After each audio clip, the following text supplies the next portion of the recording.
to Stargate and Cosmos. I'm your host, Deborah Lessin. My co-host is Dr. Sasha Lessin.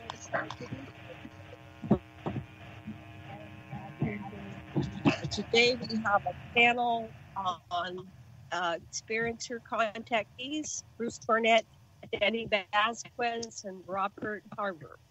And I'll tell you a little bit about Robert and Jenni. They're truck drivers and live in and Robert says, I was never a believer in UFOs or extraterrestrials. I never gave it much thought, if any.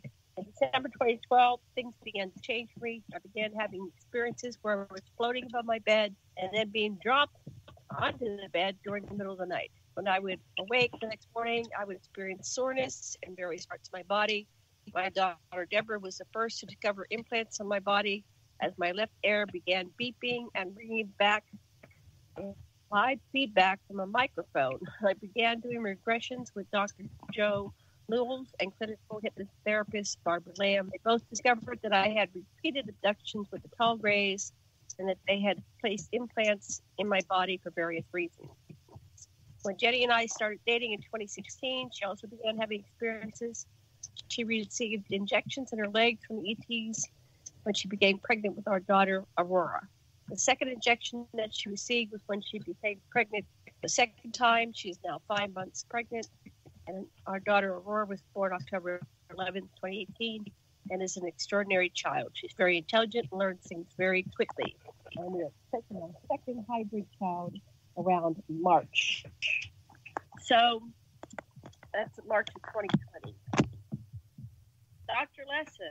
What do you mean, hybrid child? I didn't quite. Well, we'll ask. Yeah. So we're going to talk about all that. Let's start with Bruce Cornet. Hi. Hello, Janet. Welcome back to the show. Thank you. What would you like to say about these are contacts that you know that you brought to us? What would you like to say about today's show? Well, we had Robert and Jenni on a show last month, and they couldn't get to tell all of their story, largely because there were too many people on the show. And I thought that it would be important. This is a different show, different network. I'm not sure if you were on TJ's show or whatever. But anyway, this is a whole different show. So we're going to start from the beginning, and we'll get as far as the end. If we have to, we'll do it again. Right. I met Jenni and Robert at the Mount Franklin UAP group here in El Paso, Texas, about 3 months ago. And we became friends when I realized that they lived out in Waco, Texas. They have property and a house out there. And this is an area about 35 miles east of El Paso. It's between a couple mountain ranges and called the Waco Mountains. And I used to live out there. I had a family out there a decade ago. And we loved that area quite a bit.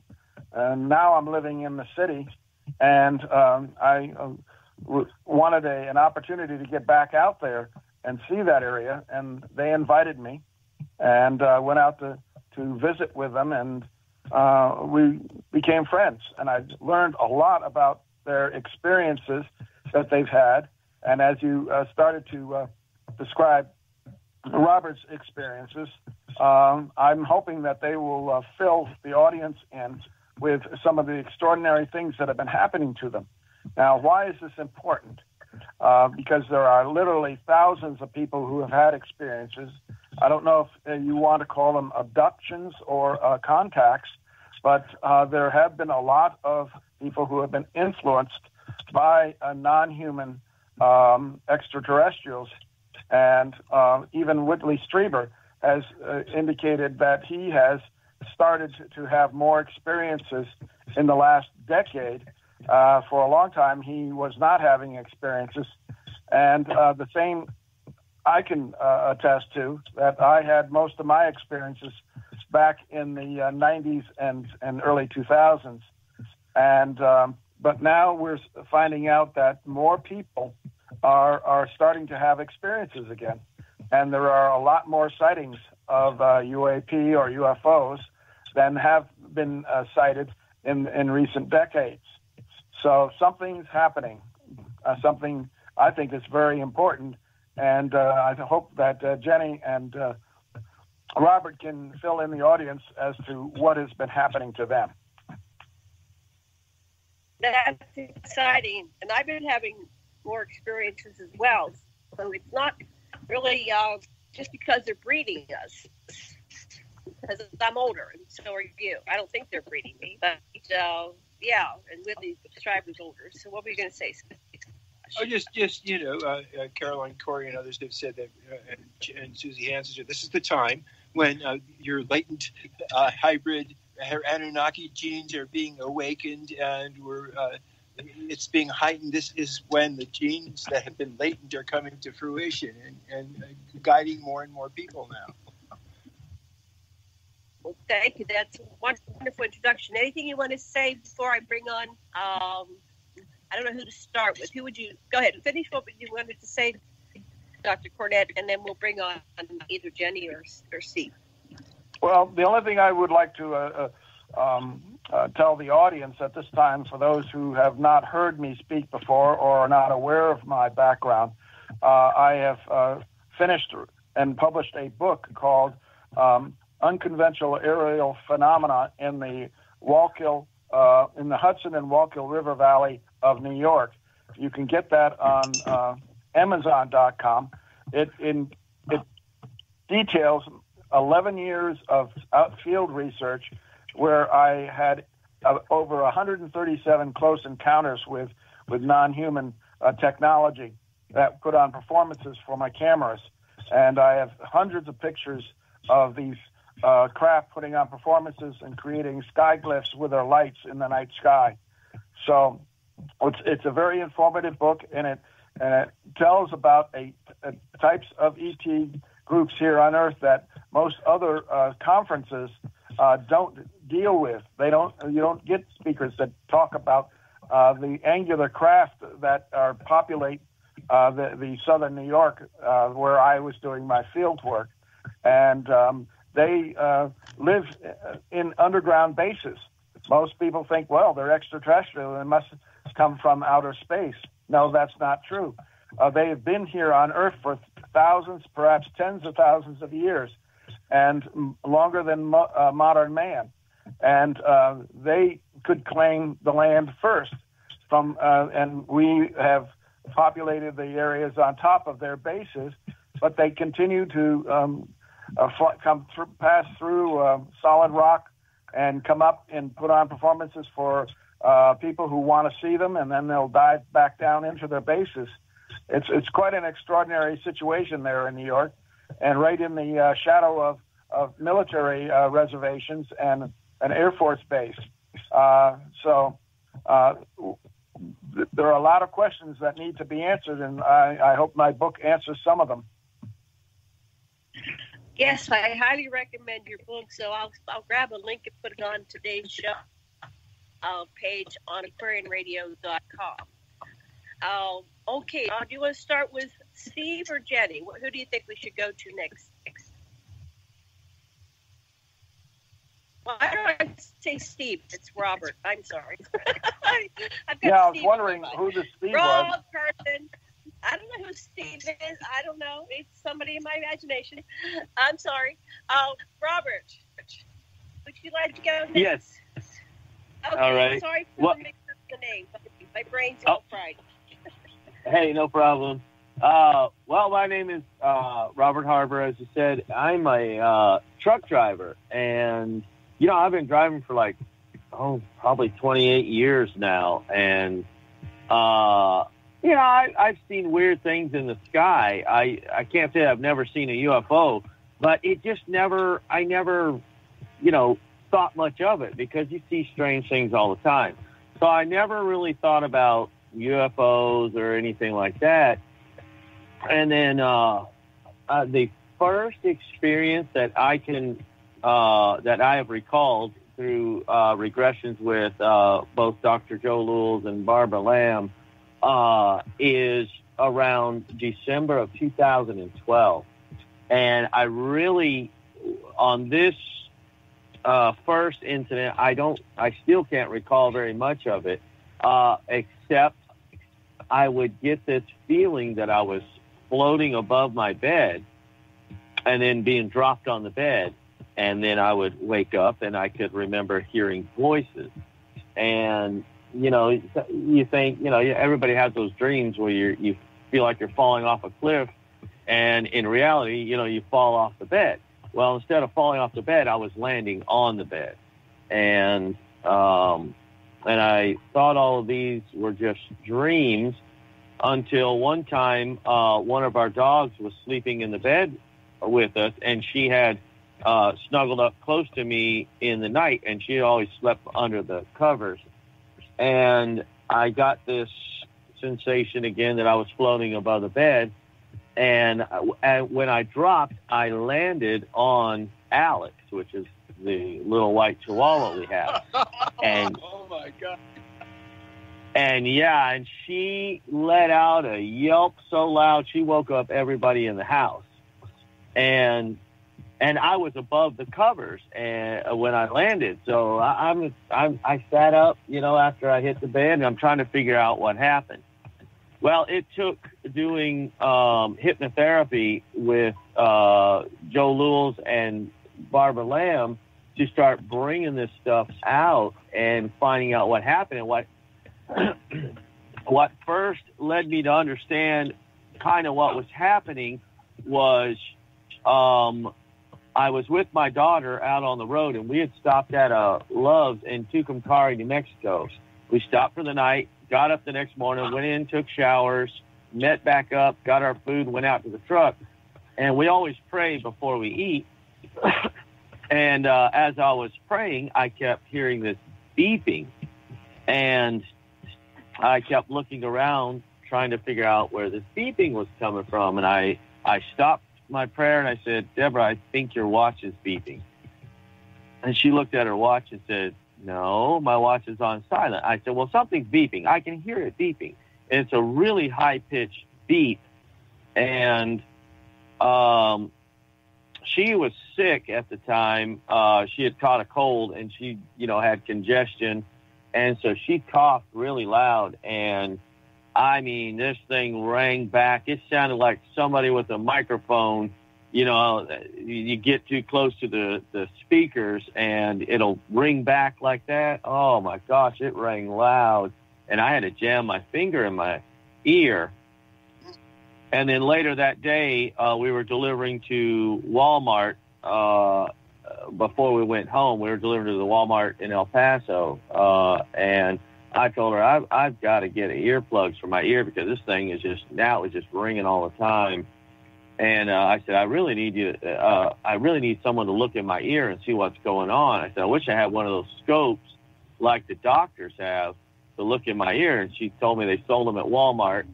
We wound up buying one. And when we got home, she started looking in my ear. And she kept asking me, what am I looking for? And I said, I have no idea, but something in there is beeping. And I said, I'm getting this bad ring back. And all of a sudden she found it. She says, oh, there it is. I'm like, what? She says, I don't know, but there it is. I said, what? What are you looking at? And she said, I don't know. It's something metallic. I said, metallic? She said, yeah, it looks metallic. And it's got these little legs that come off of it, and it looks like it's attached right to the inside of the ear canal. I said, well, what is it? And I said, just take a picture of it so I can see it.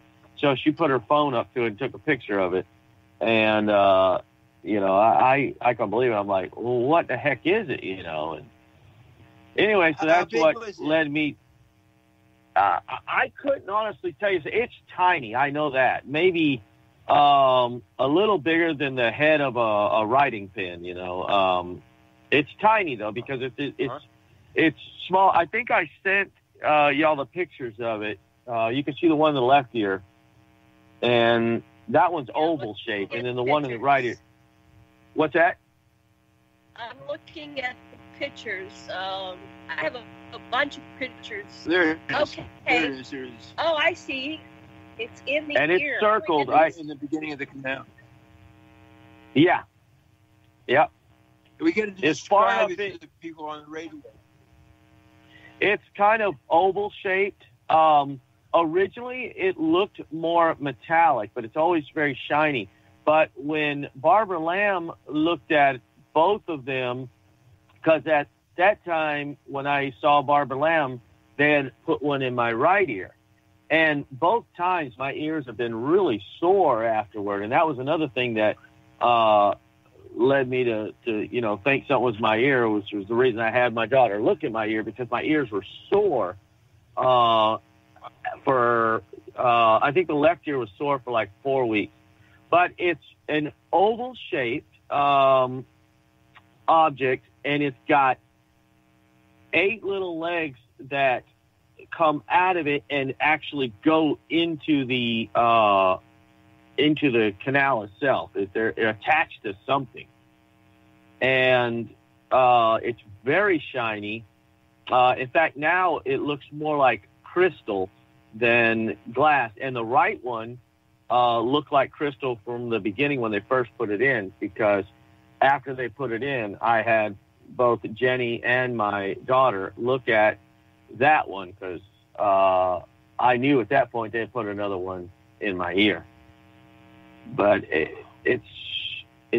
doesn't come out real well on the photo. It's just the light. I can't control the light on this otoscope, so I need a better one where you can actually dim the light on it, because it's so reflective that it just reflects everything back. It's very shiny on the picture, but at least you can get an idea of the shape. Do you get some idea that you were bleeding a little bit where that was happening, where it was attached to you? Well, was it swollen? Not really any swelling, but both Jenny and my daughter said that my ears were very red on the inside, like it was irritated. And there was some blood. Are you still irritated? Is it well, the calmed beeping down is. Now? Well, the beeping itself has never stopped. It's continual. It's 24 hours a day, 7 days a week. I'm so used to it now. In fact, this thing interferes with electronics too. So I noticed after I got off the show on TJ Morris's show, every time I had my mic on, I heard buzzing, and that's coming from the left side. And is it so responsive? Is it responsive to what you're doing? Does what you're doing make a difference in how loud it comes through and stuff like that? Yeah, if I'm doing something where my heart is beating faster, if your blood pressure, your heart rate is going up, this thing beeps in sync with my heart rate. Wow, interesting. I have one behind my right ear, which I got when I was 4, and it sometimes aches.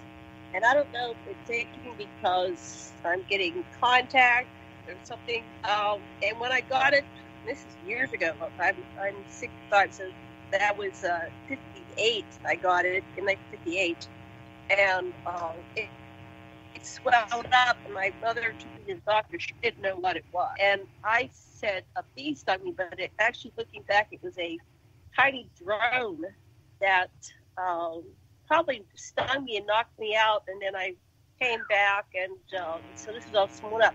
But to this day, it aches periodically, and then I have extensive hearing loss over the years.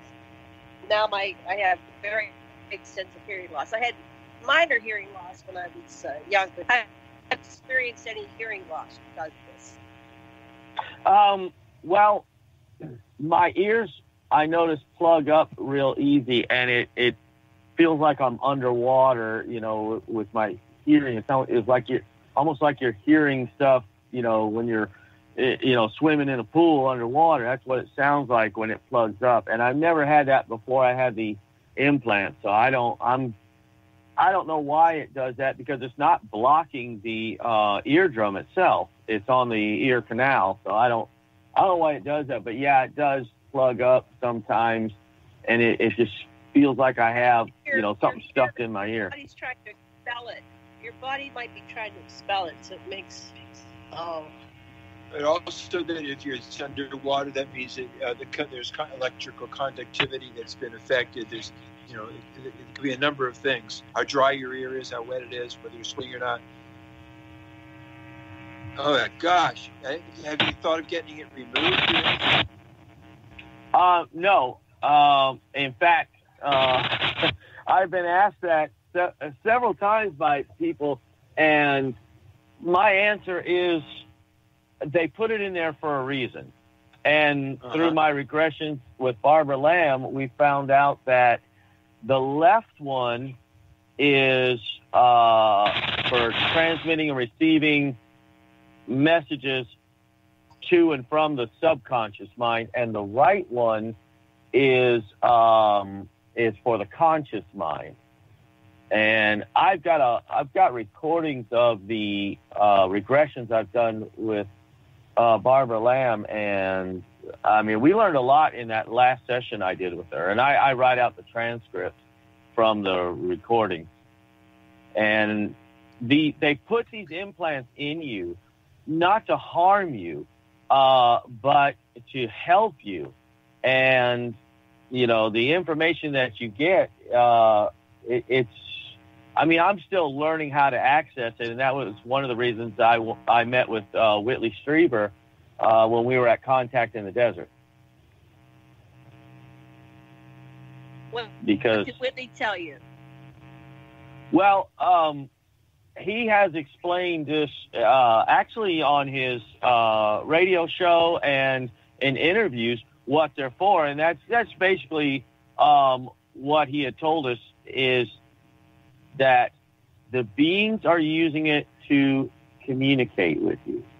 And removing it he tried to have his removed. And if you know who Dr. Roger Lear was, Dr. Lear tried to remove it and was able to only get a piece of it, and it moved. And his is right behind his, on the inside flap of his ear, And they tried to remove it, and it moved. And Dr. Lear says, I can't get it. He got a piece of it, which was sent off for analysis, and that was all he could get of it. But the implant is still there. Right. Mine's in two pieces. So when you talk about the piece that extends down, I had the same thing. Mine's on the outside. Well, it's inside the skin, but it's on the outside of the ear. And so you have a newer model. They put it right in your ear. I've got the old model on the outside of the ear. Wow, that's fascinating. So you got these implants, and okay, continue with your story. Well, and I skipped the first implant that I got in 2014. It was the beginning of December of 2014. I woke up after having having another experience of being dropped on the bed, and the next morning, my chest was sore, and I felt this lump right there where the xiphoid process is, that little bone on the bottom of your sternum. Oh, yeah. And I felt this lump sticking out, and I was like, wow, and it was really sore, and I'm like, gosh, what did I do, and that was before, of course, any of the regressions with Dr. Lewels. And he wound up finding out that they had put one in my chest when we did our regression, and the one that's in the chest now was during this time before I started having these experiences, I was actually diagnosed as being pre-diabetic because, I'm a truck driver. I don't exercise much, and I definitely don't eat right. And so I was starting to have blood sugar issues. And what they wound up doing was the one in the chest, I found out, was to take care of the blood sugar problems. And ever since they put that in, I have passed my physicals and they give me a 2-year physical now, because every 2 years you got to get a physical as a truck driver. And then if you're diabetic, they may only give you one for a year or 6 months, depending on how well you control it. And I don't take medications. I take no medications. So, and I was like, well, I'm not going on medication. If I can't control it with diet and exercise, I told the doctor that. If I can't control it with diet and exercise, well, I'm done truck driving. I said, because I'm not going on medication. And so it wound up, by the time the next physical came, I had no sugar in my urine. And the doctor said, well, what are you doing? I said, well, just eating right and exercising, which was partly true. but I really wasn't. You didn't tell me you had an alien implant? I'm sorry, what? You didn't tell them about an alien implant? Oh, they disqualified them straight away then. Well, yeah, I was going to say, that's not something I figured I should bring up with the doctor. I'm like, if he finds, and you know, during the physicals, they check your ears, but the last two doctors, they put that scope in and took it out so fast, I don't even know what they were looking for. He stuck it in there and took it out, and I kept going, well, he didn't even look in my ear, but if he did and he saw it, what would he say, or would he say anything? You know, I don't know. Nobody's really said anything, and I've had two doctors, you know, with two different physicals, and neither one has really even looked in the ear. I mean, they just put the scope in and took it back out, and I was like, he didn't really look for anything. Why is he going to find doing that, you know? They're just seeing if your tympanic membrane's intact so you can hear someone honking at you. Yeah. Yeah, I guess it only takes a second to look because they do it so much. Right. Wow. Okay. So you didn't tell the doc you had alien abductions, and I wouldn't either. I'm just joking. Of course not. Oh, I wanted to just add to the dropping thing. It always drops me. Like, why are you dropping? Well, hi, can't they set you down nicely? But many times they drop me in bed and go, it's like they knock the air out. Like, oh my God. Can't you be more gentle with us, delicate humans? Well, actually, after I realized what was happening was doing the regressions, now when they do it, they set me down gently. I honestly believe it's to get your attention. That's why they do it, so that you know something happened. Yeah. Because ever since I have started doing the regressions, when they have come for me, they have set me down gently. That's nice of them. Yeah. So go ahead and continue, and when, let us know when you're at a good point to bring on Jenni. But Jenni, so it's calling attention to that you can't ignore it. Plop, you know. Let's face it. It's time for you to wake up and face what's really happening. Right. Because I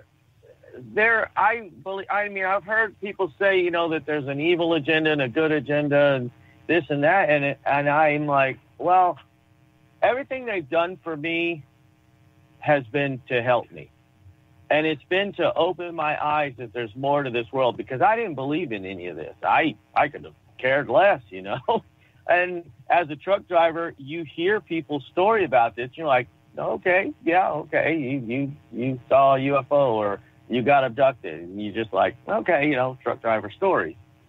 So it was to wake me up, and it was to help me to see that there's more to this world than just this physical world. And it's about, as they told me, the advancement of mankind. We are evolving. They are evolving us to be more spiritual and to be able to tap into this upper consciousness, you know, of the universe, the universal consciousness.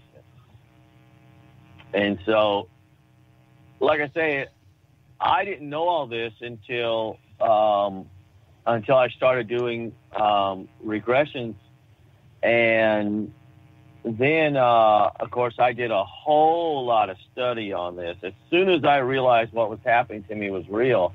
And Joe Lewels can tell you, I still, even after doing the hypnotherapy, I still was in doubt. I'm like, no, I can't believe this is really what's happening. He said it came from your own words. I mean, he didn't lead me. Mm-hmm.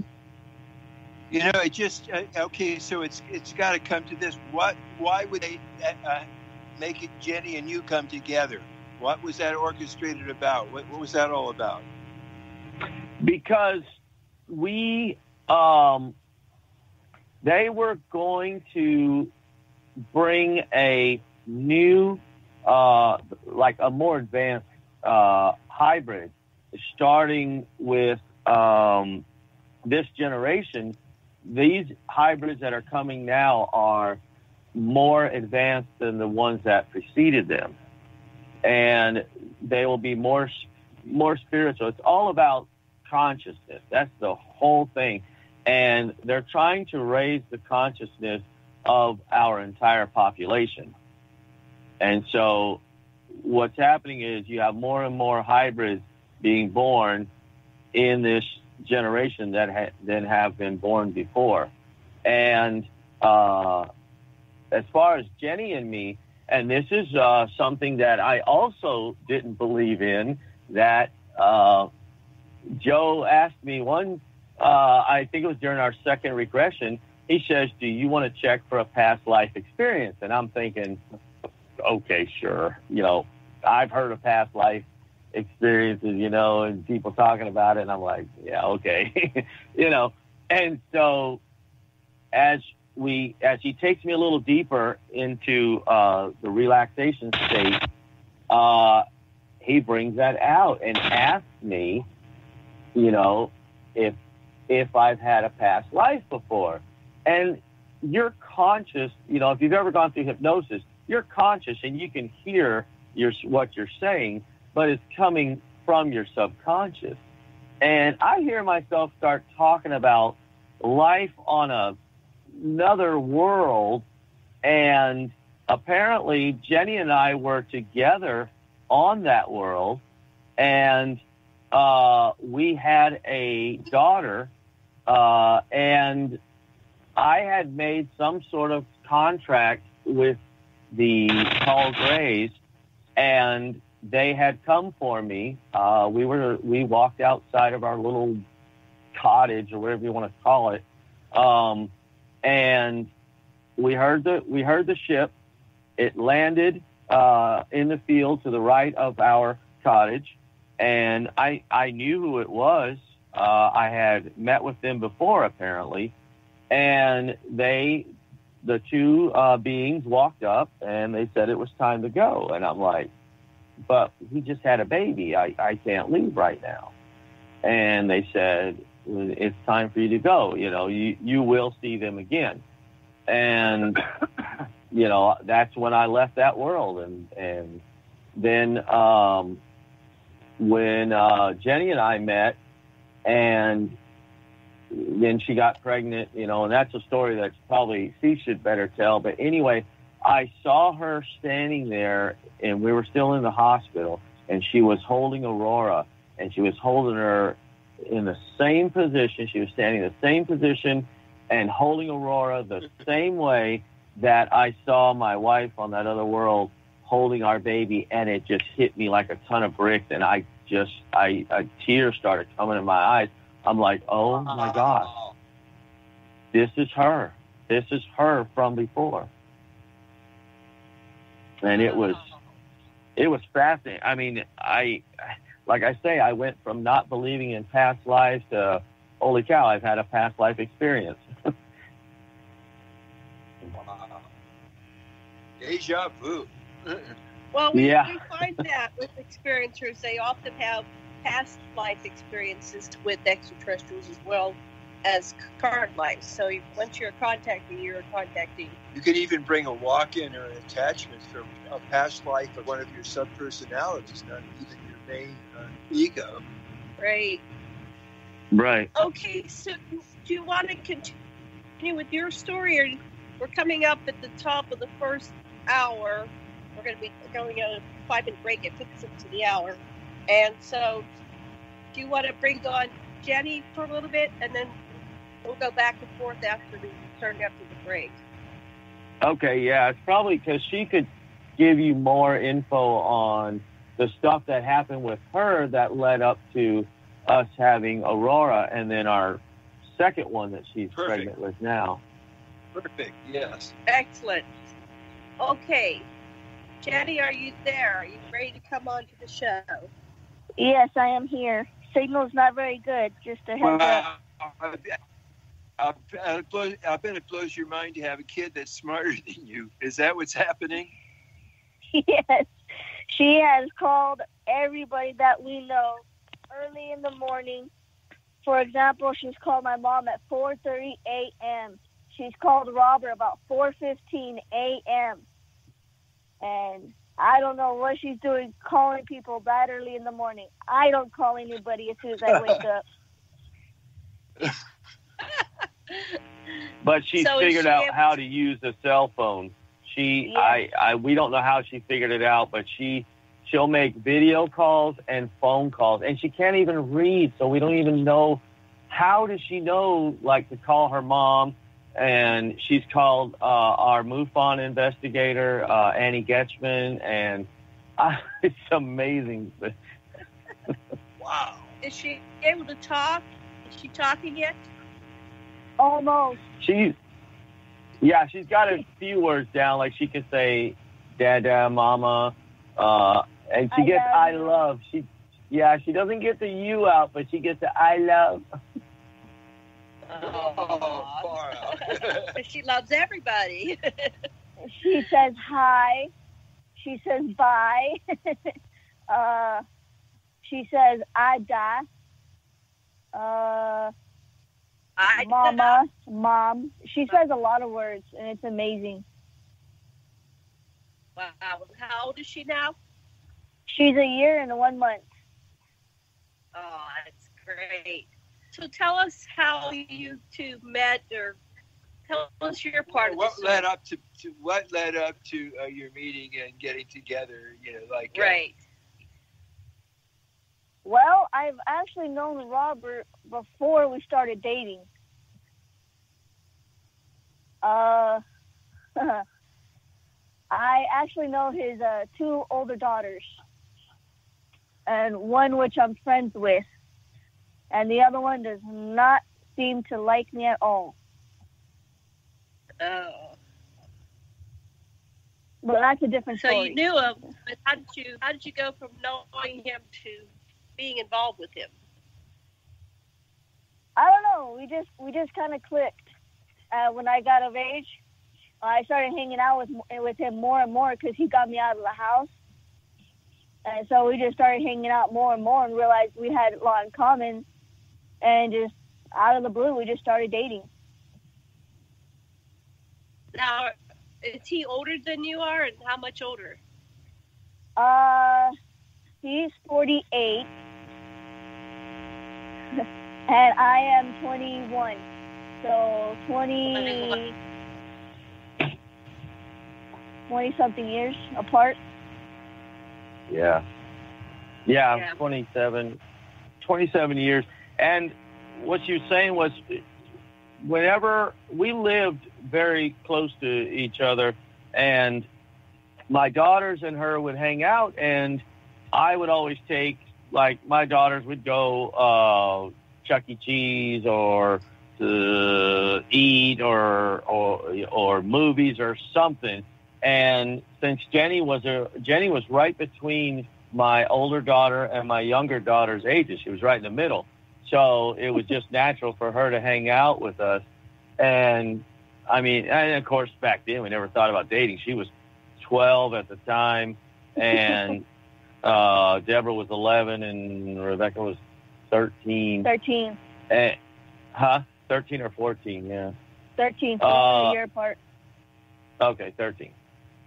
And so when she turned 18, she was wanting to move out of her mother's house, and I'm like, well, if you want, the plans that she had fallen through.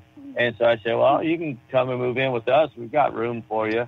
and she wound up moving in with us, and she went out on the road with me because I'd always taken my daughters out on the road, for a couple of weeks at a time.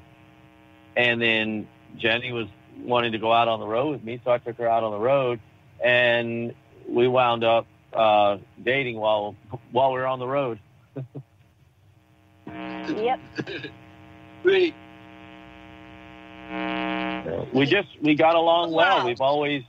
We've always got along real well, and could share our secrets with each other, and it was just natural, I guess, for us to date, even though our ages were so far apart. And of course, we've gotten a lot of ridicule about it, but it's like, it's our life, and what's the difference? She's 18. Well, she was at the time. She's 21 now, but she's 18. She can make her own decisions. She wants to date me, she can date me. I didn't have a problem with it. Of course. Yeah, it makes sense that you were bound to each other, bound to be together because you knew each other before in a previous Right. life. Yeah.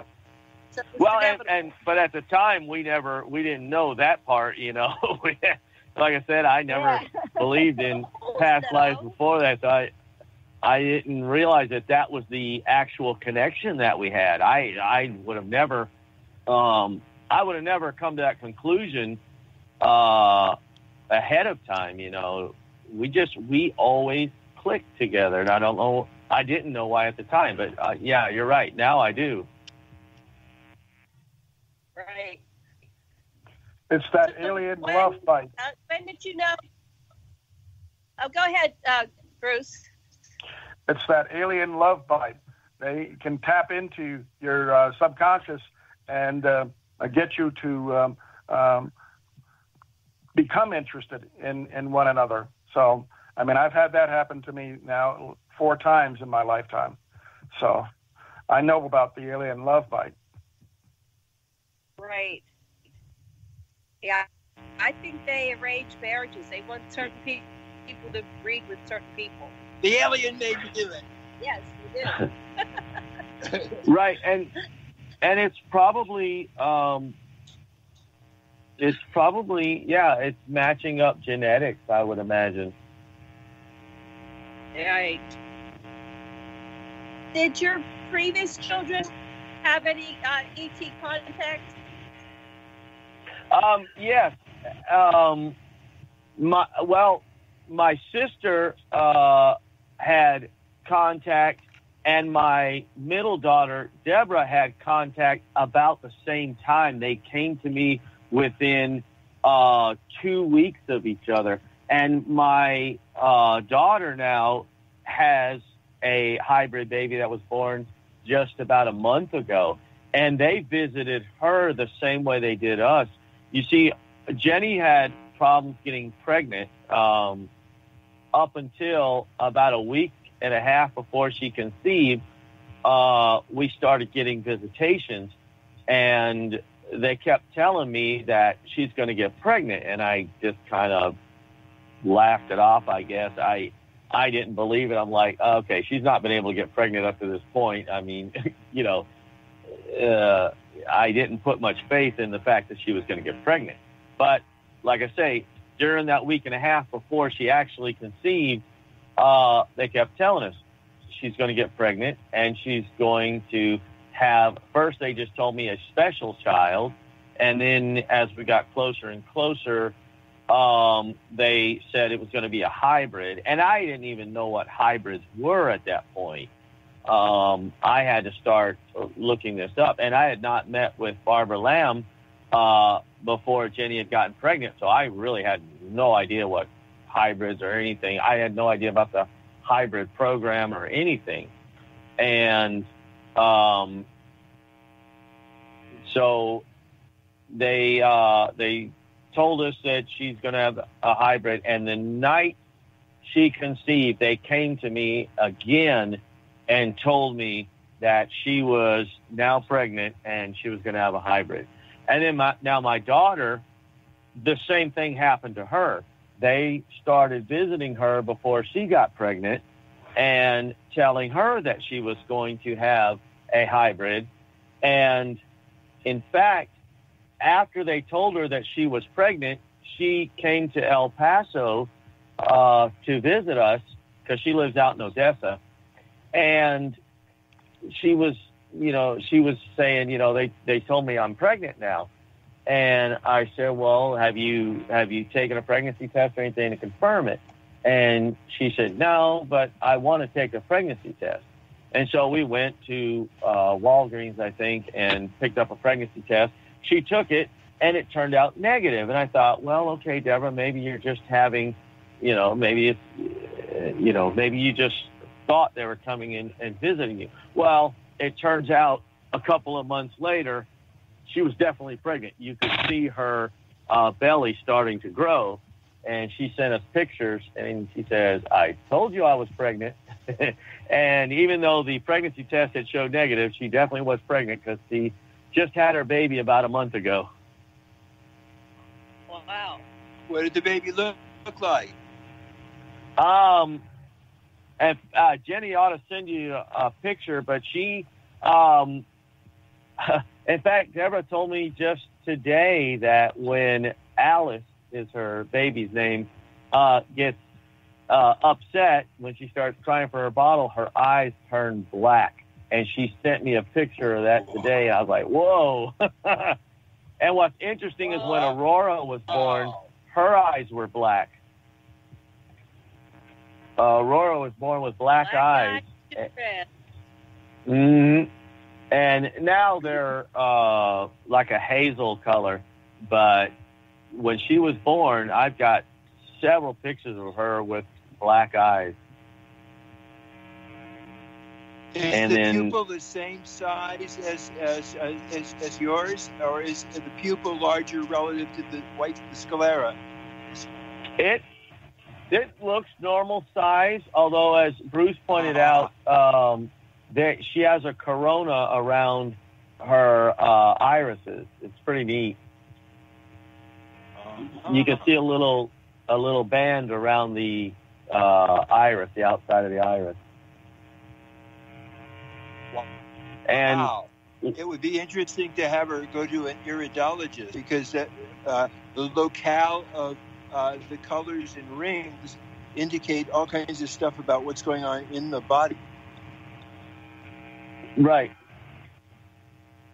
Yeah, I have a friend of mine that sees an iridologist, and they're able to diagnose problems in your body from your eyes, and I think that's quite amazing.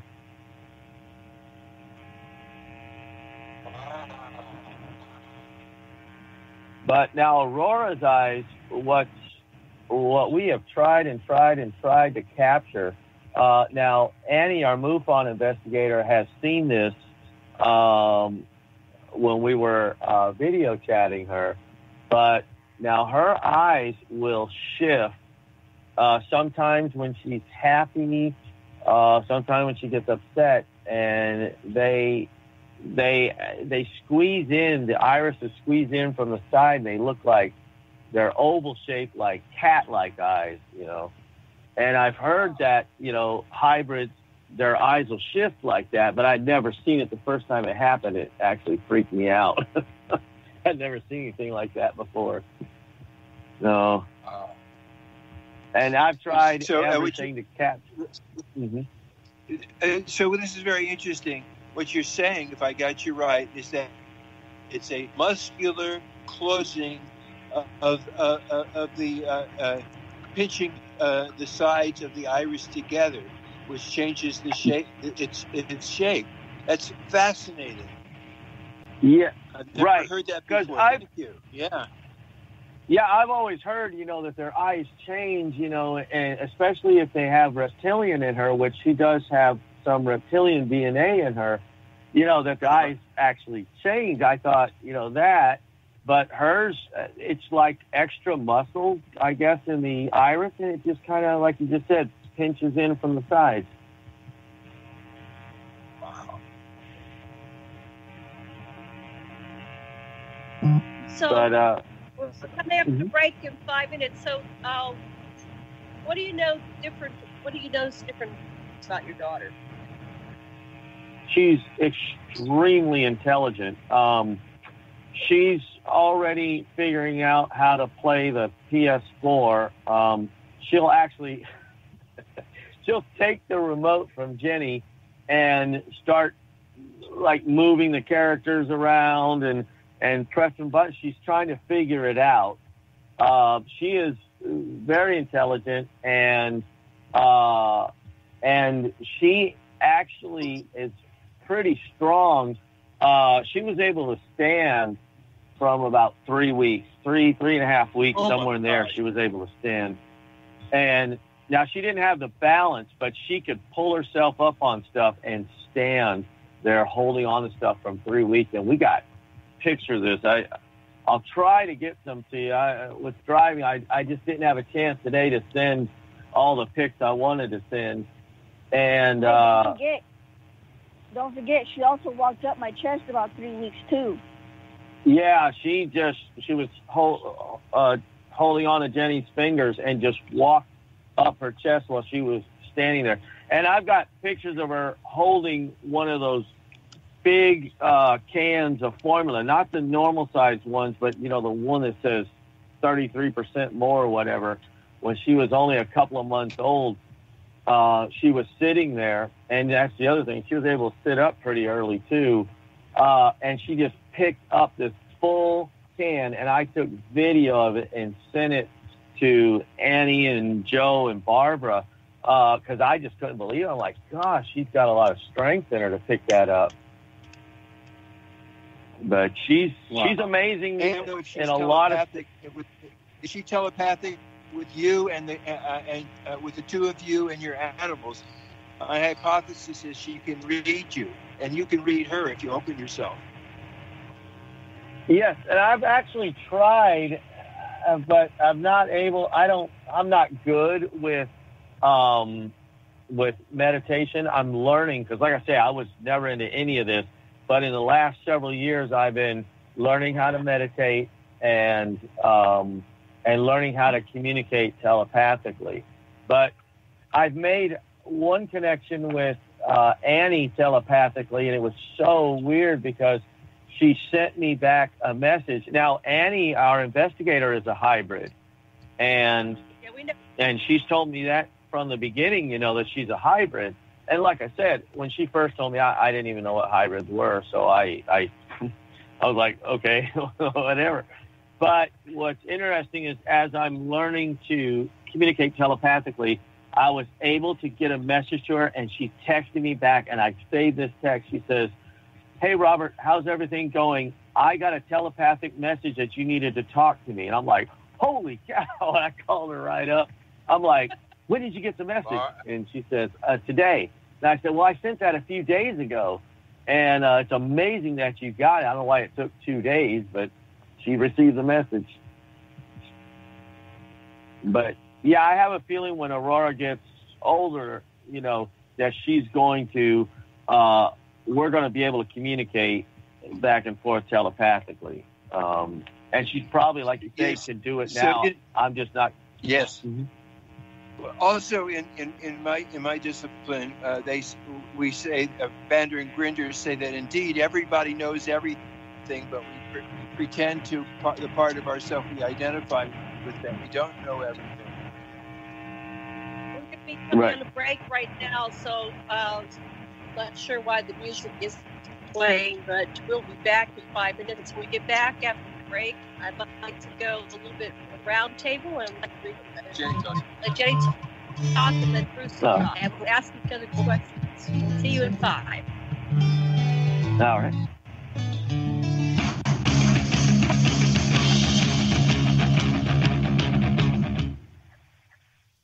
Aloha and welcome to Stargate Cosmos. And I'm here, Lessin, with my co-host, Dr.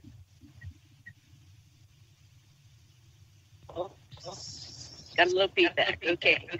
Co-host Sasha, Lessin, producer Thomas Becker, also known as the Amadpainter, and we have a panel with Cornet Jenni Vasquez and Robert Harber and all three are experiencers and contactees. And so Dr. Lessin is a therapist that works with all these people.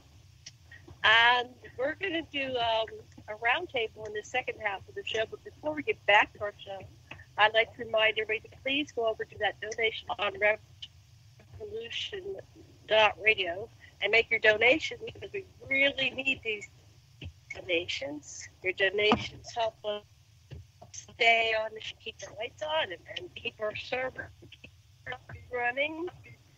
So we really are very grateful for your donations. So thank you very much. We appreciate you very much. Support. Dr. Lessin, would you like to say something before we bring everybody back for a roundtable?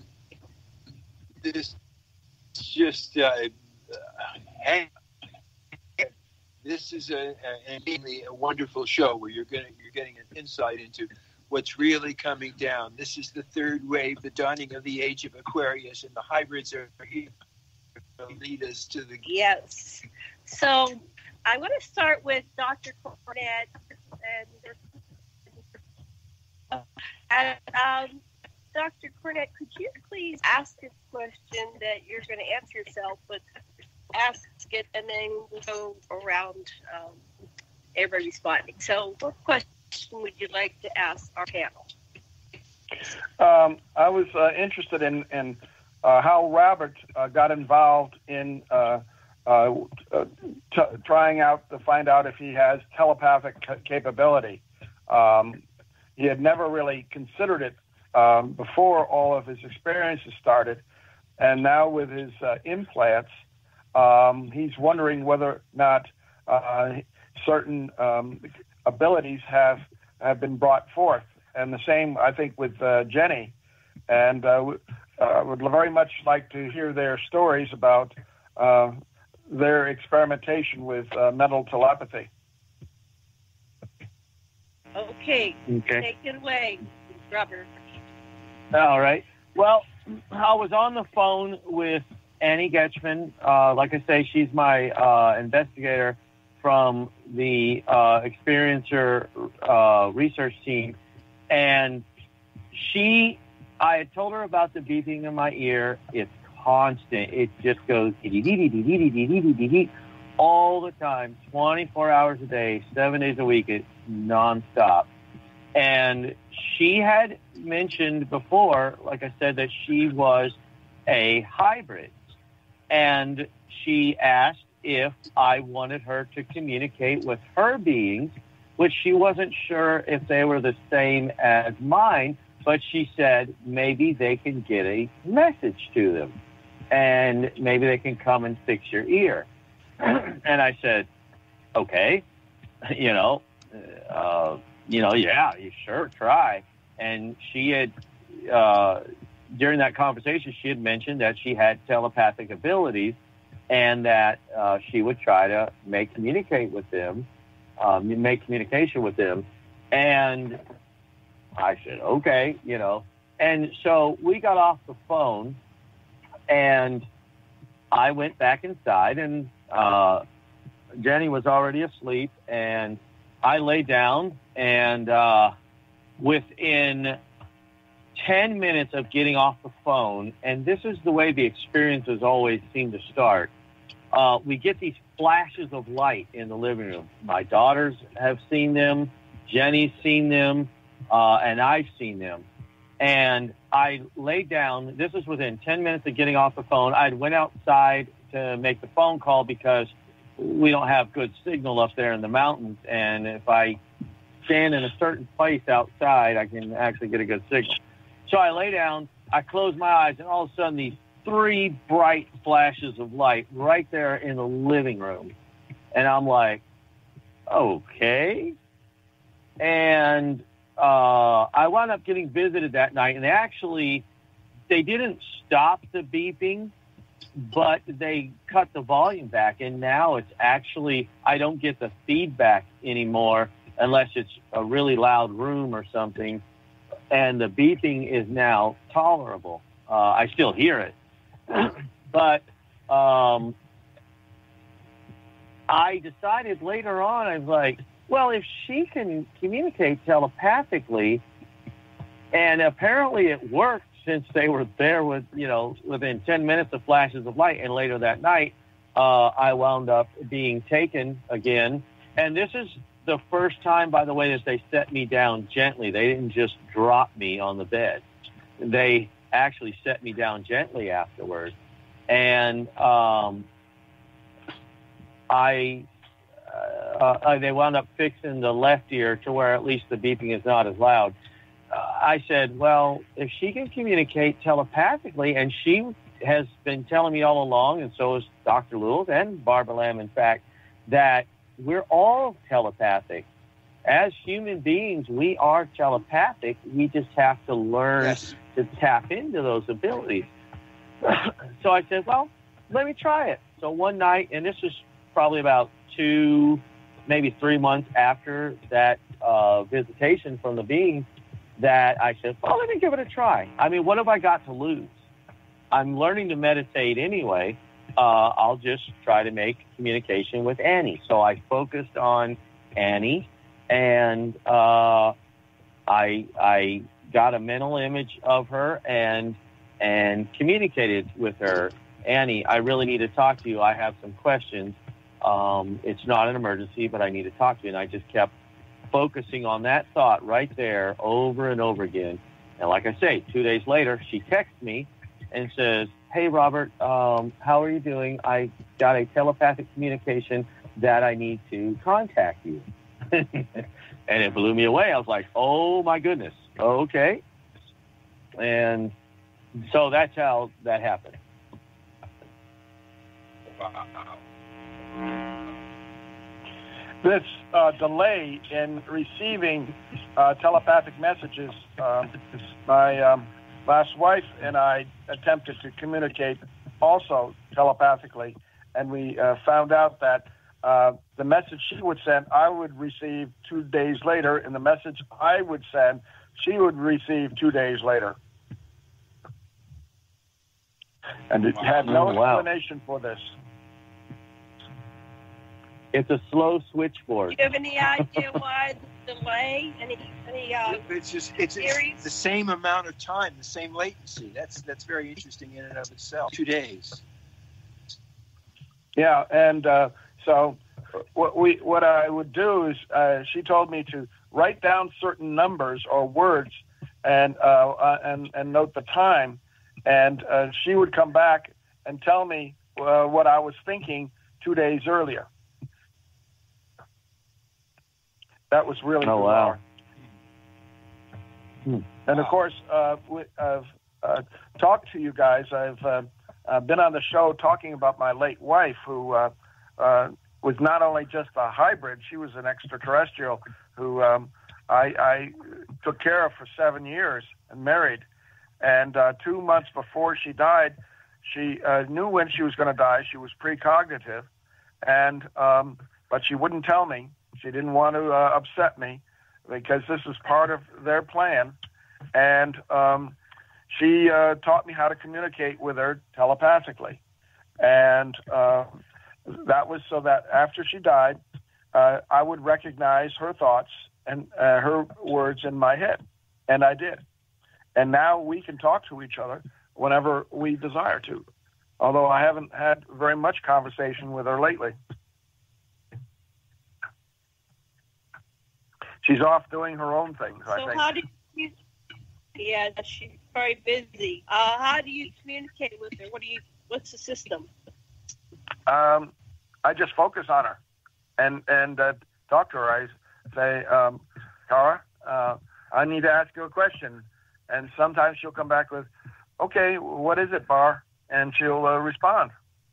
And I'll tell her. And it's actually translated into words in my head. So it's like she's talking to me in my head.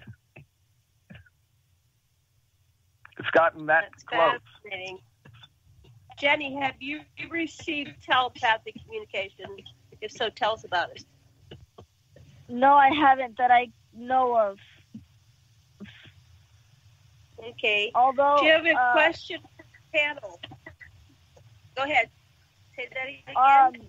Robert told me he was meditating one day, but he didn't tell me when he was meditating. I received a visitor when I was in the hospital, and I told him, I think there's someone standing by my bed. And then he tells me, after about 5 minutes later, he tells me back. He's like, really? And then he gives me a call and tells me, I was just meditating, asking for help to keep an eye on you because I was nearly dying when I was in the hospital. Yeah, Jenni, could you tell the audience that story about the electricity and the instruments not working when they were near Aurora?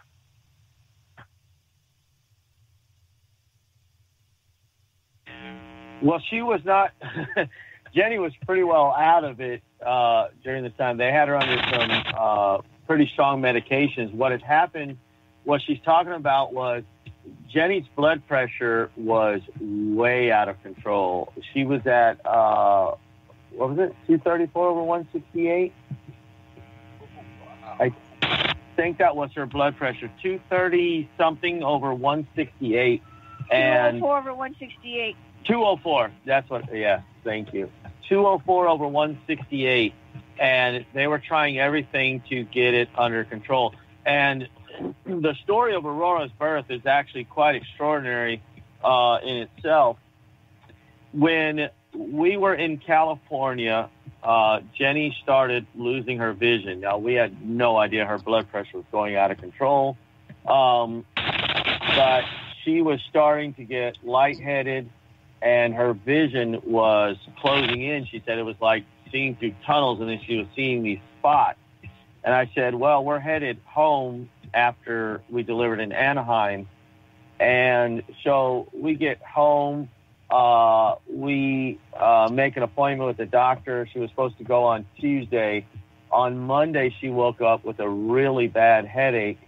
And I had taken off of the road. We couldn't get her into the doctor before Tuesday. And so I had left back out on Sunday, and she called me on Monday morning and said she had a really bad headache. And I said, well, you know what? Go get checked out. It can't hurt. Well, they admitted her to the hospital right away once they took her blood pressure. And I was headed up, I think, to Pennsylvania or somewhere. And I asked for a load. Stuck in Pennsylvania. Yeah, you were headed up to Pennsylvania, and that's where you got stuck. Right. And so I'd asked for a load to get back home and told them that, my wife is in the hospital. I wound up getting a load to Houston and then bobtailing home. And like I told you, I was meditating. Yeah. I was meditating every night. And so I said, well, I'm going to make contact with our beings, and I'm going to ask them for help. Now, Jenni had no idea I was meditating and asking them for help, but I asked them, please send somebody to be with her. I don't want her to die, because Jenni had been having dreams and visions that she was going to die giving birth to Aurora.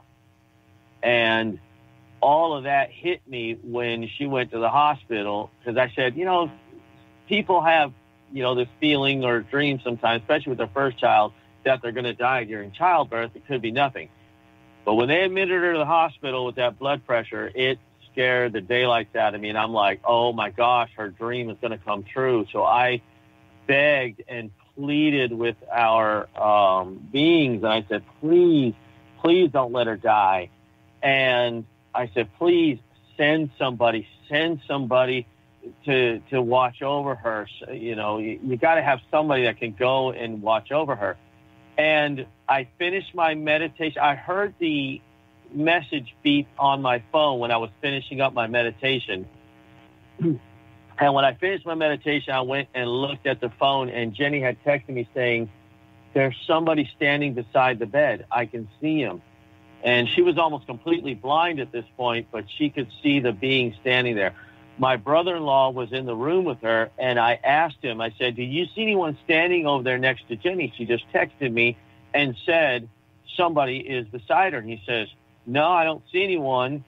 And then when we got on the phone, he says, I can see a shadow over there. There's a person, it looks like a shadow, standing next to the bed.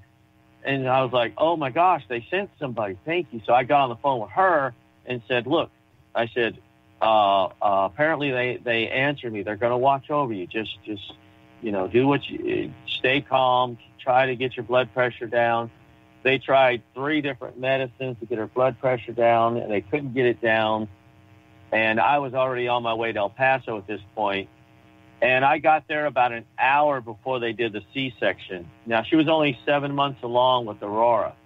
And they wanted to wait until she hit, was it 34 weeks or something? 32. 32 no, weeks? 34. Well, they wanted to do it at 34, but they couldn't get her blood pressure under control. And they said if they could get her blood pressure under control and she could make it to 34 weeks, the baby stands a much better chance of survival. Yeah. Yes. And so I wound up driving from Houston to El Paso, and on my way to El Paso, my brother-in-law called me and said, look, they're going to go ahead and do the C-section.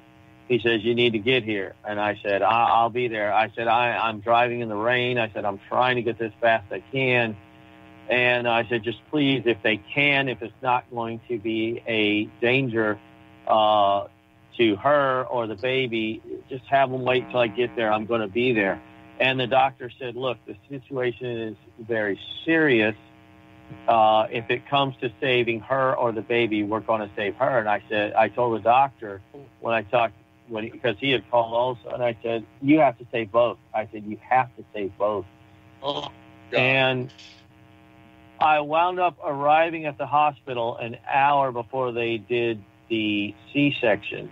And when I got up to the room, you know, I hugged her and kissed her and said, don't worry, you're going to be fine. She said right before I walked in the door, the shadow that was beside the bed just disappeared. The being had disappeared. And so I'm sitting there. They get ready to do the C-section. They had one to do in front of her, and then they were doing her. So the nurses started prepping her for surgery. Now, it was raining, but it was not lightning and thundering. Otherwise, I would have attributed to, lightning hitting a transformer. But on the entire maternity ward, right when they got ready to unplug the machines, the power went out on the entire maternity ward. And not only did the lights go out, but those machines have battery backup on them. And everything went off in her room. So the nurses said, we'll be right back. And so they went out and checked the other rooms, and they were able to get the power to turn back on in the other rooms. But in Jenni's room, nothing was working. And so they said, well, we're going to do the surgery. So they unlocked her bed and started rolling her out of the room. And my brother-in-law was sitting there with our cell phones. Those were still working, using the flashlights on our phones so the nurses could see to unhook everything. And I tell you, as soon as they crossed the threshold of the door, the lights in the machines came on all by themselves. And the nurses just froze in their tracks, looked at each other, looked at us, and I'm like, well, I didn't do anything. And my brother-in-law said the same thing. The lights just came on, the machines came back on, the computer started rebooting, and so they wheeled her in the operating room, and then they came and got me, and then they within like 10 minutes, I think, is all that took for them to get Aurora out of there and staple Jenni back up. And it was just amazing, just the whole thing. And, the beings really watched over her, because I feel that if they weren't there, that she probably would have died, because it was that serious. And for them to send somebody showed me that they do have emotion, because I've heard a lot, the Greys are like robots and don't have any emotion. Well, they had emotion that night, and they answered my prayers, That's wonderful. Did you have a question, Sasha, or comment? No.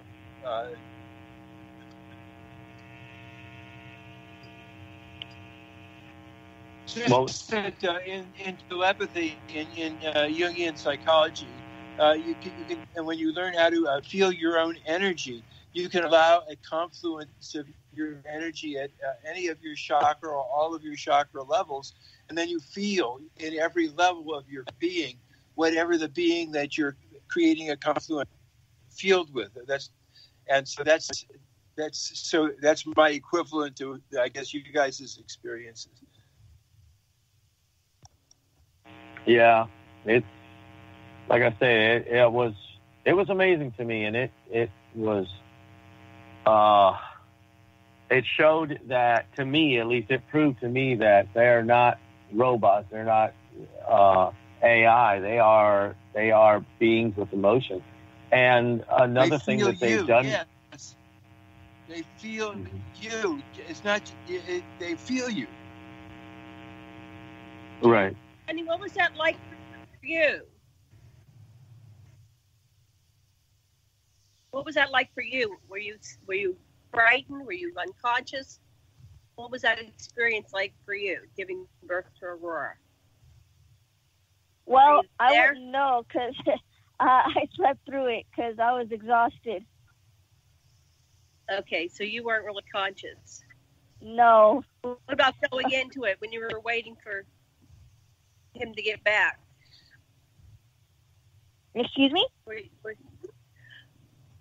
What about when you were waiting for him to arrive? What was that like? I was anxious. Were you conscious? For Robert to arrive? Yes. You saw that being by your bed, right? So you had to be conscious. Yes, but I wasn't really feeling well, so as Robert told you, I was nearly blind. But I was kind of freaking out, like, okay, there's someone standing by my bed. And I told Robert, and he told me, don't worry about it. They're just there to help you. They're there to watch over you. And I tried to brush it off, but I just kept getting this uncomfortable feeling that somebody was watching over me. And it just made me uncomfortable. But I knew they were there to help me. But it's interesting that they didn't show you a physical form other than the silhouette or shadow. That I find fascinating.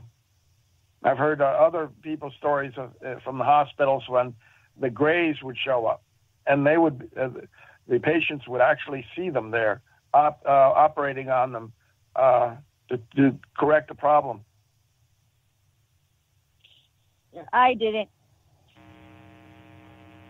Yeah, she got the feeling, like I said, and she saw the shadow. She really doesn't remember a whole lot. She told me afterward. She didn't even remember sending me the text that there was someone beside the bed. Because they had her under so much, well, I say so much, they had her under different medications, doing everything, trying to get her blood pressure under control. And so she didn't really remember a lot. And if it weren't for my brother-in-law confirming the story to her, she probably, well, she may have believed me, but she wouldn't have understood that there really was someone there, because he definitely saw the shadow. And the being, actually, being, because there was only one there, actually stayed around for a few days. He showed up a couple of days later, I guess, to check in to make sure everything was fine. My brother-in-law saw him, and I saw him standing over by the door looking in. And, you know, you could just see, it was like a shadow, but you could tell he was tall and slender. And so I'm pretty sure it was one of the tall Greys. Is Aurora's blood type, do you know what her blood type is, and is it what does it show you about her biological parentage?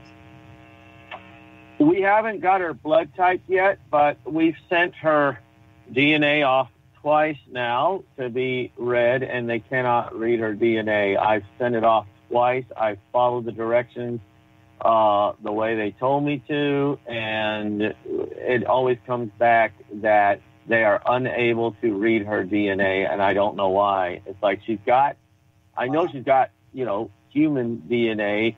I know that, part of her DNA is extraterrestrial, but she has enough human DNA. I don't know why they can't read her DNA. But we've done it twice now, and they sent me another email to order another kit for free. I mean, they keep sending for free, and I'm like, I'm not going to keep doing it because they can't read her DNA. We've done it exactly the way they said twice, and they can't read it. Sounds like extraterrestrial DNA. So, what's going on now? So your daughter's over a year old now. For all three of you, this is a question for all three of you. Are you having any kind of contact now? And if so, describe it. Let's start with Robert. Well, the only contact we have now is Aurora got sick last week or 2 weeks ago now. Just over a week ago. And just over a week ago, about 2 weeks now. And Jenny could probably tell the story better, but she felt their presence there when Aurora was sick, and that told us, well, let's get her to the hospital. And sure enough, she had a ear infection in both ears and eye infections. So it was good that they showed up. Oh, but the other thing about her being born was, what was so amazing was they told us, that most babies that are born premature like that would have sleep apnea and breathing problems. Well, Aurora never had any problems with breathing. In fact, they wound up releasing her from the hospital early. She was supposed to be 5 pounds before they released her, and they went ahead and released her when she was 4 pounds, 11 ounces, because she didn't have any problems. And by just a few weeks, she was holding her own bottle. But as far as visitations, now, most of it now seems to be during meditation or sleep for me. I have not seen them since right before Aurora was born. There was actually, when Jenny was having the blood pressure issue and we didn't know it, we were in Anaheim, there was a being, she woke up twice trying to wake me up, telling me someone was standing right beside the bed here in the truck. And he was standing over her and watching over her. She said he was looking at her. And, I guess that should have been a clue to us that, hey, something is really wrong. But, yeah, since then, no, we haven't. But I don't know. Aurora seems to either be seeing them or communicating. Sometimes she just looks over towards the kitchen there at the house and just starts waving, and she'll wave to people. And Jenny has seen this a couple of times, and you ought to tell this part, Garden, but yeah, Aurora just waving over into the kitchen, and no one's in there. You want to tell that part? Ouch. Sorry. Yeah, I'm just holding her because she likes to get up about 2 or 3, sometimes 4 in the morning and start crawling around. So I had to get up and hold her for a minute, try to get her to go back to sleep. And when I'm holding her, she'll just sit there and start talking like her baby talk. And she'll look in the kitchen and she'll just start waving out of the blue. I'm like, who are you waving to? There's nobody here in the kitchen. And she's done that a couple times during the day when I was on the phone with Robert. I told him, she's just over here waving in the kitchen. Like, is there anybody in the kitchen? Not that I can see. And he tells me, well, maybe one day you should take your phone and record, and maybe your phone can pick up something. Good idea. Yeah, that's nice. Yeah. Robert and Jenny. Yeah. One of the things that the audience might be interested in knowing, you mentioned this earlier on, but now that you talked about Aurora's birth and the circumstances. Could you connect that to that strange welt that occurred on your leg, Jenny, with the 5 dots on it? Yeah.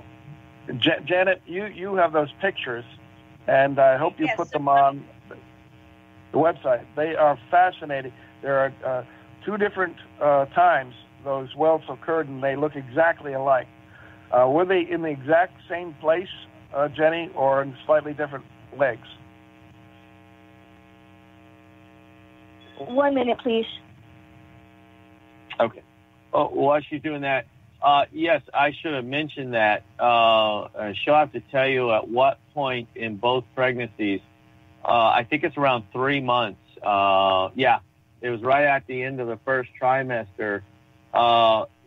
Jenny has gotten a visitation, not by the beings, but it seems to be an orb.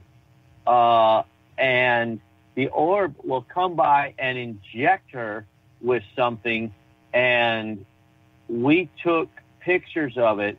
And this thing is about the size of your thumbnail, and it sits up about 1 to 1.5 centimeters above the skin after it injects her, and it's got 6 symmetrical holes around the outside and 1 in the middle. And that happened with Aurora, and it happened with our new baby. And when I did the regression with Barbara Lamb, we decided to ask, what is with the injections? And those injections are to first inject the DNA from the tall grays and the reptilians that work with them, and also to give her the immunizations that she needs. The second time when she got pregnant with our next baby, which we're pretty sure it's going to be another girl, because we got a name for Aurora, by the way. They gave us the name for Aurora, and the new baby is going to be named Alara. And she was 3 months along. We were walking in the truck stop, and something came by and stung her on the leg. And she said, "Ouch, I just got stung by something." We got into the truck stop. We were walking from the truck into the truck stop, and another injection on the opposite leg, this time in the same position with the same 6 symmetrical holes around the outside and the 1 in the middle. And luckily, I took a picture right there. It's not a great picture of the second one. The first one is a lot clearer picture. But I got a picture when we went in the truck stop. She's standing there, and she pulled her leg up, and I took a picture of it. So it looks a little out of shape just because of the way she's twisting her leg, but it's the same. It was the same pattern. But are you back, darling? Can you tell more about that? I'm actually trying to lay her down because she was just fussy. Give me another minute and I'll be outside again. Okay. Well, Okay. But this time, I mean, she felt this thing. The first time, her leg just started itching, and she started scratching, and she felt that. So she had sweats on, so she lifted up the sweats, and she says, "Look, I think I got stung by something." It was actually my pants. Oh, your pants. I'm sorry. Pants, right. So she lifted up her pant leg, and she looked at it, and she says, "Look at this." And she says, "I've never seen a bug bite like that." And I looked at it, and I said, "That's no bug bite like I've ever seen. I've never seen anything put 6 holes around the outside and 1 in the middle." I said, "Take a picture of that just in case." And luckily we did, because within an hour it was completely gone. And same with the second time. Within an hour, it had completely disappeared. And so luckily we took pictures. What did they say that was for again? That was... Well, there was some physical changes in you, Jenny, right away. It felt you did something, right? Yes, into her DNA. Their DNA was fused with her DNA. And also, it's for the what do you call it? The inoculations that kids get. They gave her everything that she would need, so she won't have to be inoculated like most children are, because there's just so much. I mean, I've researched this for a while, and the mercury that they put in these injections is just bad for everybody. And that's why I truly believe that we have such rampant problems now with ADD and ADHD, Asperger's and stuff like that. It's all caused from mercury poisoning. I agree with you totally. Yes. And so I believe that's why they gave her whatever injection she would need. So how are you going to handle that when she goes to school? Or what do they give injections to? And that's something that we talked with a great deal with Barbara Lamb, because that was my question too. And in fact, Barbara's question, we were all thinking the same thing. It's like, what about school? I think that we're probably going to wind up either sending her to private school or homeschooling her. The great thing about Texas is you are still allowed to homeschool. I know that some states now are trying to block that, but Texas, at least up to this point, you can still homeschool. Now, what about when she was born? Did they give her shots? They probably No. did. I heard that they make a slice in the heel of the child, and they give them something in the heel straight. Oh, they take blood from the kid's heel automatically. Yeah, no, they asked us about the shots, and I said, no, we'll just get it done at our regular doctor. Yeah, a lot of hospitals, as soon as they're born, they give them shots, and they don't even ask the parents.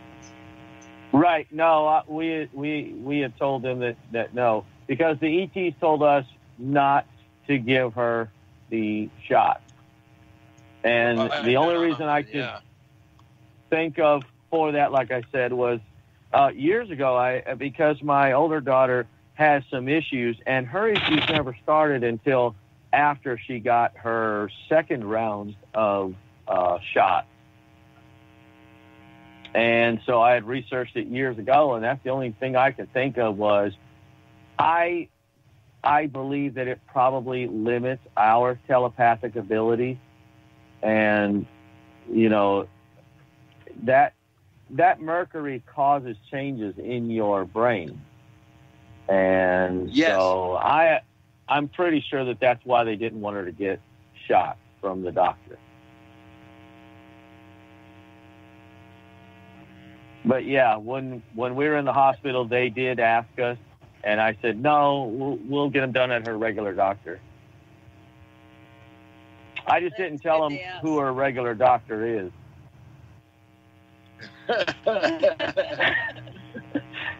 My joke with Jenny, and she's going to kill me for saying this on air, but my joke is that her doctor is Dr. Al Ian. So. We are not using Dr. Al Ian. So, Bruce, are you still getting contact? And if so, what's that like? Actually, I miss the frequent contacts I had back during the 90s. But now that I am getting ready for this conference and in Laughlin, and it's one of my talks is dealing with my late wife, Bonnie, I'm getting some help, usually through a sense of my brainwave changing when I'm working on it or practicing my PowerPoint talk. I'll be getting these thoughts that come in, and I know that I'm getting assistance in being able to perfect this talk and get it done in the time allotted. So they're assisting, but not in a way that would interfere with my completing my work here. It's getting to know when it's getting to know when you're actually getting help. A lot of people will get ideas in their heads, and they'll just say, "Well, that idea popped into my head." Well, where did it come from? Did you? The psychologists will say, "Well, your subconscious created it for you," and well, where's the proof for that? I don't know. Telepathic communication is much more frequent than people think, and most people are not aware of how much information can come in from outside your head.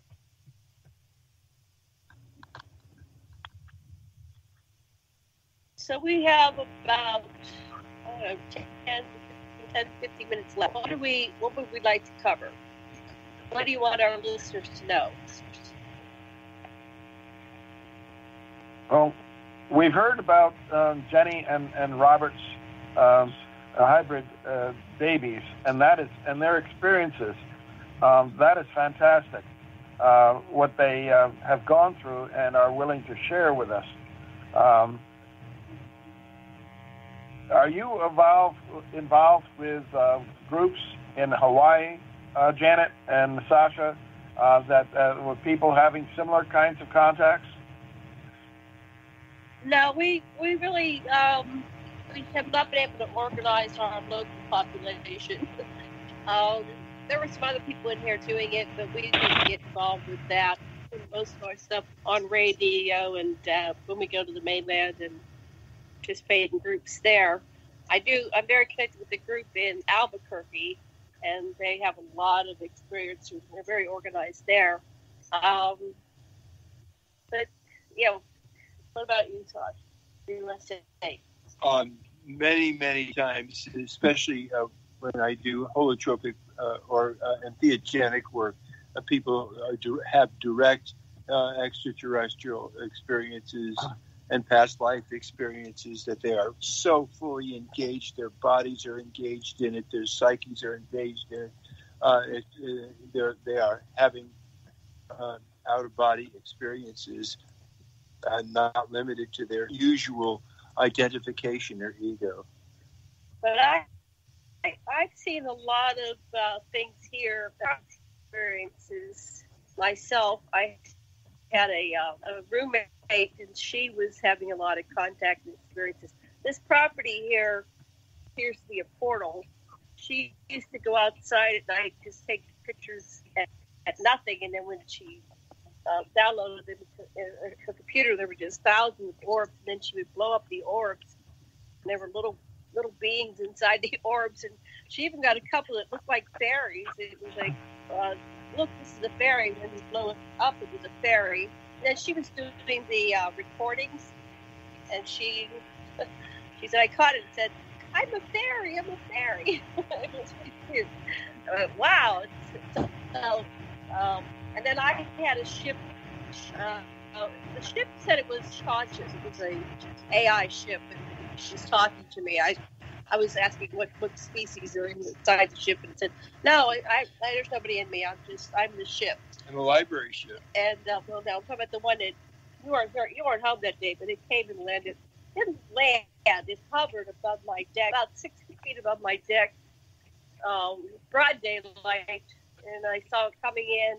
It kind of twisted through time and space type of thing, and unfolded, and then it was a side. It was parked perfectly in front of me, so I didn't have to move my eyes or my head up or down, right or left. It was like parked right in front of me, so I could see it clearly. Communicated with me for about 15 minutes. I was on the phone with T.J. Morris at the time, and then I wanted to take a picture, but I didn't say it out loud. And it said, if you go with your camera on your phone, we're just going to leak you out. You're not going to get it. We're not going to let you take it. So rather than chase it off, I just sat there and was delighted to have this conversation. Then it came back 3 more times, and it wasn't during the day. It was at night, so it was too dark to see it, but it was communicating with telepathically, and it made a loud sound. It was kind of mechanical. It sounded but it was very interesting. That's the closest I could do it. It's like Renge Kyo.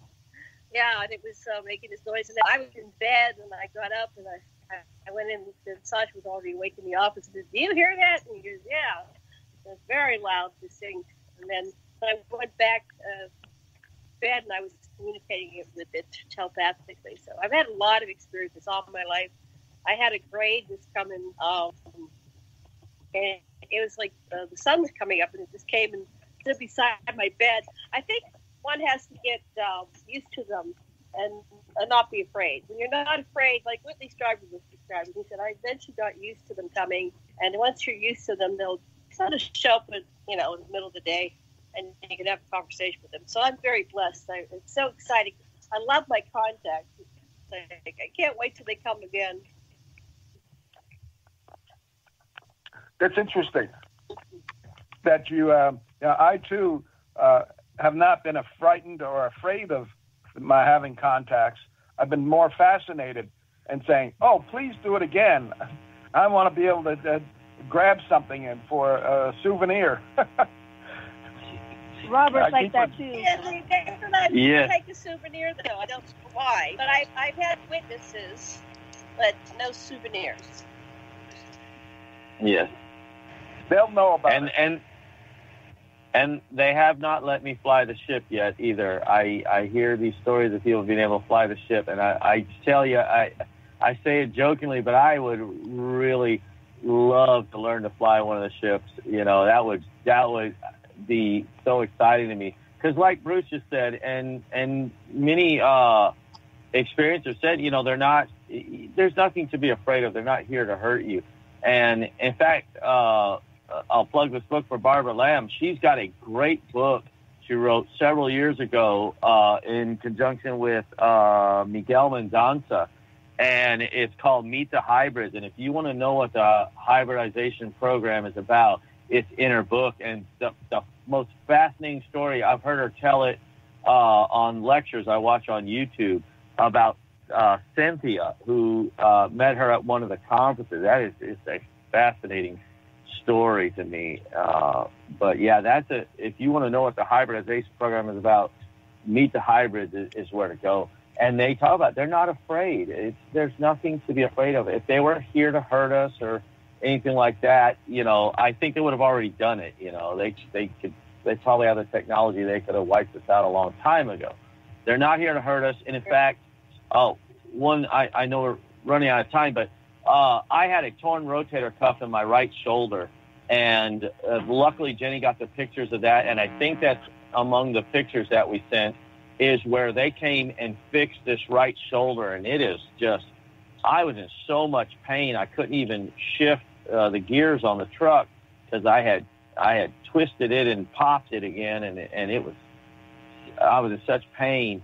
And they came and fixed it, and Jenny noticed the marks on my shoulder, a triangular mark and a scoop mark, and luckily she got a picture of that because within a couple of hours it's completely gone, but they fixed that. So yeah, I'm not frightened of them. People talk about the reptilians are scary. I thought he was quite a beautiful looking creature. I mean, just all I saw was his face, but I mean, it's just amazing to me. Not scary, not scary. It was amazing. And the Greys the same way. And in fact, Aurora has the same little ridge lines on her head that the Greys have. It's so neat. If you look at the pictures close, you look at her forehead, and you'll see the ridge lines in her head.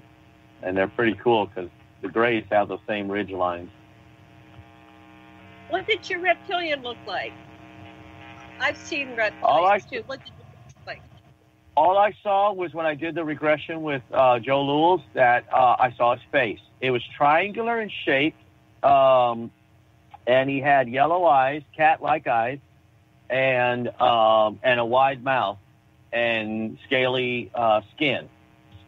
And it did frighten me when I first saw him because this was the first regression that I had done with Joe, and I mean, I wasn't expecting to see anything, and to see his face just pop out of the darkness like that scared me. And afterward, it wasn't until afterward I said my fear came from myself. I said he wasn't looking menacing or anything like that. And I was actually fascinated. I was like, he looked very fascinating. Big eyes. They're not slanted upwards like the grays. They're actually straight across like ours. But yellow with oblong slits in his eyes, like a cat, you know. And a wide mouth. I remember that. Yeah. I saw one when I was young, starting around 4, and I kept seeing him until I was about 12 or 13. And my initial reaction was I was afraid, because that was something you're not used to seeing. But over time, I got used to it, and eventually reconnected with him when I was writing my book. And we had kind of like, he apologized for scaring me. They don't intend to frighten us. You're right on when you said, I was afraid of it. I was afraid of him. And I think Whitley Strieber talks about that too. Getting used to them and learning how to control that fight-or-flight basic primal response we have with something that's not in our reality. So it's really good. We have just 3 minutes. You want to tell us about your website or how to contact you or books? Go ahead and take it away. Bruce? Well, Bruce, for something very amazing has happened in just this year, since I believe it was April of this year. Somebody has turned a lot of the original UFO hunter shows that were very popular back in the first decade of this millennium, and put them on YouTube.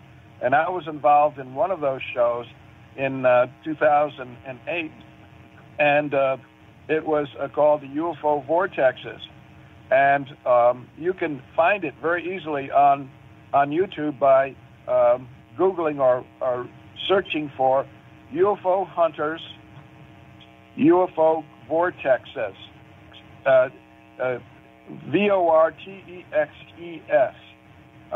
And that video will come up, and it's a 2-hour program, and it includes photographs that I've taken and work that I've done in the Pine Bush area.